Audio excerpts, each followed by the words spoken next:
ہرقل شاہ روم نے قریش کے قافلے میں ایک آدمی بلانے کو بھیجا، اور اس وقت یہ لوگ تجارت کے لیے ملک شام گئے ہوئے تھے، اور یہ وہ زمانہ تھا جب رسول اللہ صلی اللہ علیہ وسلم نے قریش اور ابو سفیان سے ایک وقتی عہد کیا ہوا تھا۔ جب ابو سفیان اور دوسرے لوگ ہرقل کے پاس ایلیا پہنچے جہاں ہرقل نے دربار طلب کیا تھا، اس کے گرد روم کے بڑے بڑے لوگ، علماء، وزراء و امراء بیٹھے ہوئے تھے۔ ہرقل نے ان کو اور اپنے ترجمان کو بلوایا، پھر ان سے پوچھا کہ تم میں سے کون شخص مدعی رسالت کا زیادہ قریبی عزیز ہے؟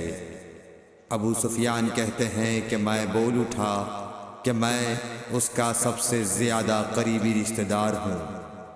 یہ سن کر ہرقل نے حکم دیا کہ اس ابو سفیان کو میرے قریب لا کر بٹھاؤ اور اس کے ساتھیوں کو اس کی پیٹھ کے پیچھے بٹھا دو۔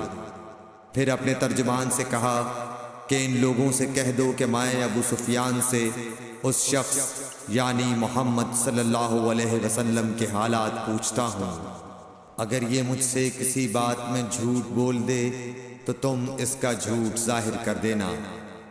ابو سفیان کا قول ہے کہ خدا کی قسم اگر مجھے یہ غیرت نہ آتی کہ یہ لوگ مجھ کو جھٹلائیں گے تو میں آپ صلی اللہ علیہ وسلم کی نسبت ضرور غلط گوئی سے کام لیتا۔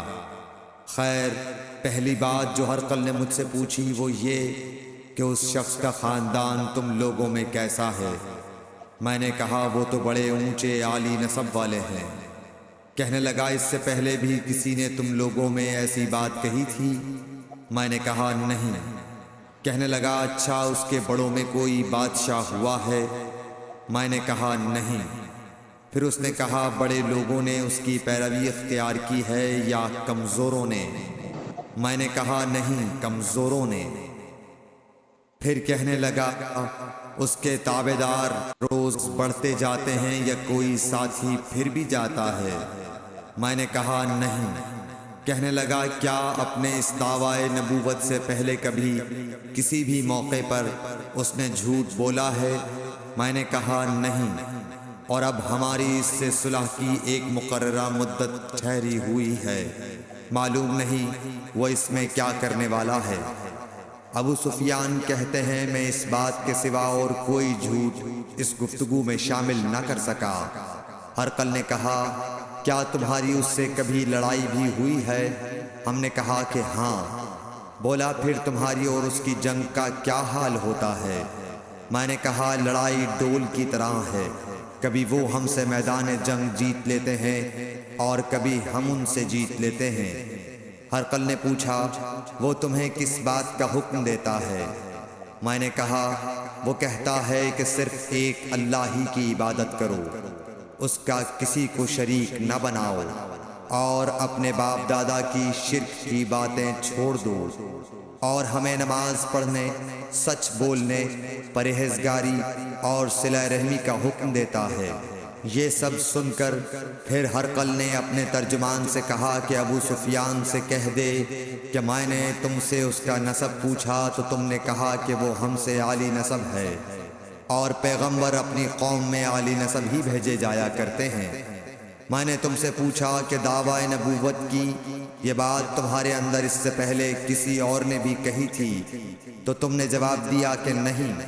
تب میں نے اپنے دل میں کہا کہ اگر یہ بات اس سے پہلے کسی اور نے کہی ہوتی تو میں سمجھتا کہ اس شخص نے بھی اسی بات کی تقلید کی ہے جو پہلے کہی جا چکی ہے۔ میں نے تم سے پوچھا کہ اس کے بڑوں میں کوئی بادشاہ بھی گزرا ہے؟ تو تم نے کہا کہ نہیں۔ تو میں نے دل میں کہا کہ ان کے بزرگوں میں سے کوئی بادشاہ ہوا ہوگا تو کہہ دوں گا کہ وہ شخص اس بہانے اپنے آباء و اجداد کی بادشاہت اور ان کا ملک دوبارہ حاصل کرنا چاہتا ہے۔ اور میں نے تم سے پوچھا کہ اس بات کے کہنے یعنی پیغمبری کا دعویٰ کرنے سے پہلے تم نے کبھی اس کو دروغ گوئی کا الزام لگایا ہے؟ تم نے کہا کہ نہیں۔ تو میں نے سمجھ لیا کہ جو شخص آدمیوں کے ساتھ دروغ گوئی سے بچے وہ اللہ کے بارے میں کیسے جھوٹی بات کہہ سکتا ہے۔ اور میں نے تم سے پوچھا کہ بڑے لوگ اس کے پیرو ہوتے ہیں یا کمزور آدمی؟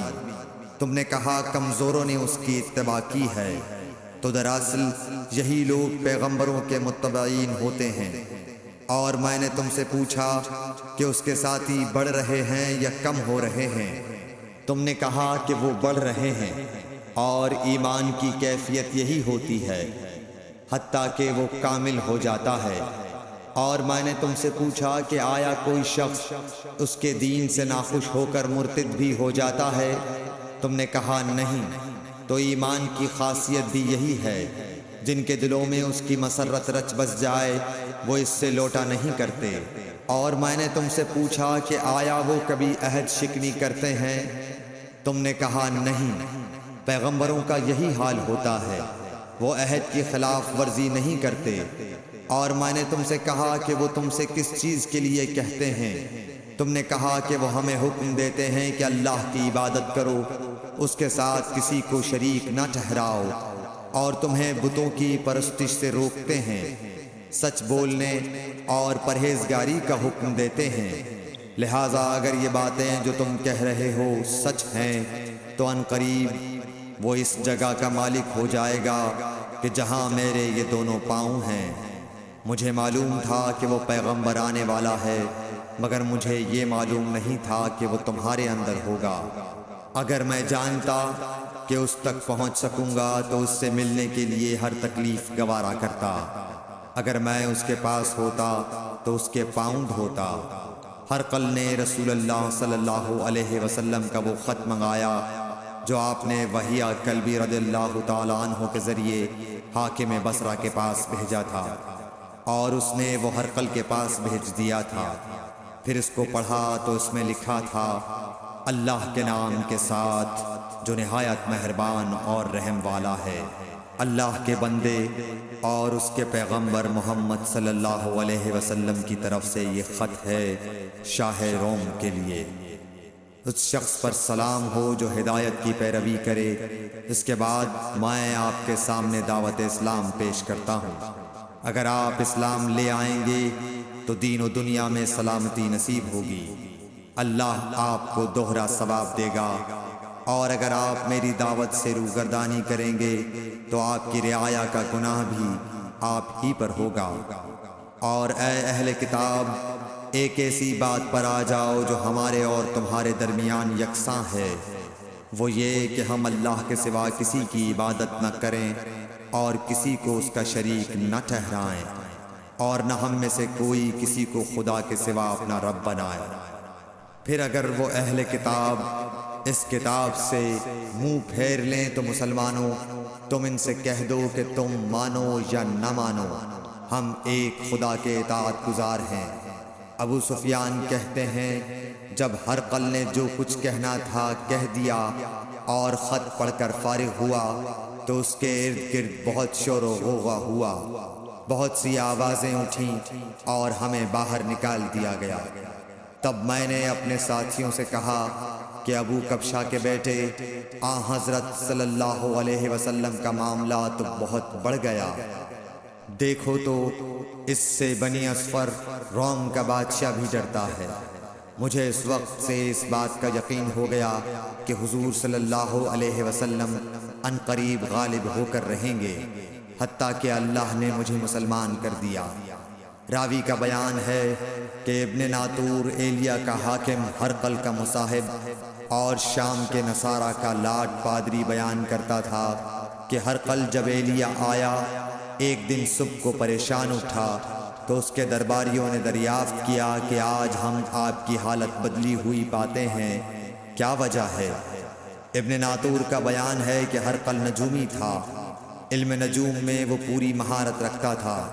اس نے اپنے ہم نشینوں کو بتایا کہ میں نے آج رات ستاروں پر نظر ڈالی تو دیکھا کہ ختنہ کرنے والوں کا بادشاہ ہمارے ملک پر غالب آ گیا ہے۔ بھلا اس زمانے میں کون لوگ ختنہ کرتے ہیں؟ انہوں نے کہا کہ یہود کے سوا کوئی ختنہ نہیں کرتا، سو ان کی وجہ سے پریشان نہ ہوں۔ سلطنت کے تمام شہروں میں یہ حکم لکھ بھیجیے کہ وہاں جتنے یہودی ہوں سب قتل کر دیے جائیں۔ وہ لوگ انہی باتوں میں مشغول تھے کہ ہرقل کے پاس ایک آدمی لایا گیا جسے شاہ غسان نے بھیجا تھا۔ اس نے رسول اللہ صلی اللہ علیہ وسلم کے حالات بیان کیے۔ جب ہرقل نے سارے حالات سن لیے تو کہا کہ جا کر دیکھو وہ ختنہ کیے ہوئے ہے یا نہیں۔ انہوں نے اسے دیکھا تو بتلایا کہ وہ ختنہ کیا ہوا ہے۔ ہرقل نے جب اس شخص سے عرب کے بارے میں پوچھا تو اس نے بتلایا کہ وہ ختنہ کرتے ہیں۔ تب ہرقل نے کہا کہ یہی محمد صلی اللہ علیہ وسلم اس امت کے بادشاہ ہیں جو پیدا ہو چکے ہیں۔ پھر اس نے اپنے ایک دوست کو رومیہ خط لکھا اور وہ بھی علم نجوم میں ہرقل کی طرح ماہر تھا۔ پھر وہاں سے ہرقل حمص چلا گیا۔ ابھی حمص سے نکلا نہیں تھا کہ اس کے دوست کا خط اس کے جواب میں آ گیا۔ اس کی رائے بھی حضور صلی اللہ علیہ وسلم کے ظہور کے بارے میں ہرقل کے موافق تھی کہ محمد صلی اللہ علیہ وسلم واقعی پیغمبر ہیں۔ اس کے بعد ہرقل نے روم کے بڑے آدمیوں کو اپنے حمص کے محل میں طلب کیا اور اس کے حکم سے محل کے دروازے بند کر لیے گئے۔ پھر وہ اپنے خاص محل سے باہر آیا اور کہا، اے روم والو، کیا ہدایت اور کامیابی میں کچھ حصہ تمہارے لیے بھی ہے؟ اگر تم اپنی سلطنت کی بقا چاہتے ہو تو پھر اس نبی صلی اللہ علیہ وسلم کی بیعت کر لو اور مسلمان ہو جاؤ۔ یہ سننا تھا کہ پھر لوگ وحشی گدھوں کی طرح دروازوں کی طرف دوڑے مگر انہیں بند پایا۔ آخر جب ہرقل نے اس بات سے ان کی یہ نفرت دیکھی اور ان کے ایمان لانے سے مایوس ہو گیا تو کہنے لگا کہ ان لوگوں کو میرے پاس لاؤ۔ جب وہ دوبارہ آئے تو اس نے کہا، میں نے جو بات کہی تھی اس سے تمہاری دینی پختگی کی آزمائش مقصود تھی، سو وہ میں نے دیکھ لی۔ تب یہ بات سن کر وہ سب کے سب اس کے سامنے سجدے میں گر پڑے اور اس سے خوش ہو گئے۔ بالآخر ہرقل کی آخری حالت یہی رہی۔ صحیح بخاری حدیث نمبر 7۔